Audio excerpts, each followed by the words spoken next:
DeMar DeRozan didn't just play well on Monday night, he took over when it mattered most. DeRozan poured in 33 points in Sacramento's 117-112 overtime win against Minnesota, needing only 16 shot attempts from the field and knocking down every single one of his 15 free throws. On top of the scoring, he added 4 assists and 3 steals in just 32 minutes, showing impact on both ends of the floor rather than simply hunting points. With Domantas Sabonis out of the lineup, the Kings have been desperate for someone to carry more of the offensive and playmaking load, and DeRozan has stepped right into that role. This performance was a statement game, the kind of outing that feels like a signature moment for his early time with Sacramento, and a clear reminder that he can still function as a go-to star in crunch time. Some fans might argue he's past his prime, but games like this raise a serious question. Is DeRozan actually entering a new, smarter phase of his career instead of declining? It's also worth noting that this surge didn't come out of nowhere. Even though he had a rough showing against Memphis recently, his play since Sabonis went down has been consistently strong. Over the 4 games following the injury, DeRozan has averaged 18.5 points, 4.0 assists, 2.5 rebounds and 1.8 steals.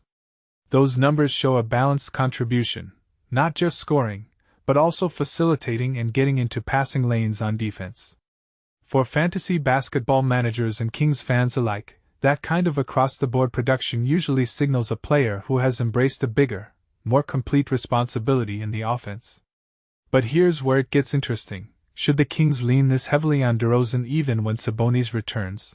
Or will that stunt the development and touches of younger pieces on the roster? Some will say you have to ride the veteran star as far as he'll take you, especially when he's closing games and driving overtime wins. Others might argue that over-relying on a mid-range heavy scorer in today's three-point-obsessed NBA is a risky long-term strategy, no matter how efficient he looks on certain nights.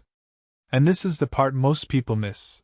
DeRozan's perfect night at the free throw line and his ability to control tempo late in games can completely shift how defenses have to play Sacramento in clutch situations. That kind of gravity can open up easier looks for teammates, even if it doesn't always show up directly in box score assists. Yet, detractors might counter that this style slows the game down too much for a team that often thrives in a faster, more modern, spacing-based offense. So what do you think? Is DeRozan's late-game heroics and expanded role a blueprint the Kings should fully embrace?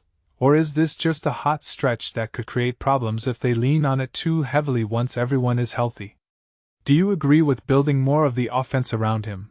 Or do you think the team should pivot back toward a more balanced approach when Sabonis returns? Share whether you're all in on DeRozan as a late-career centerpiece, or if you think this run is being overrated.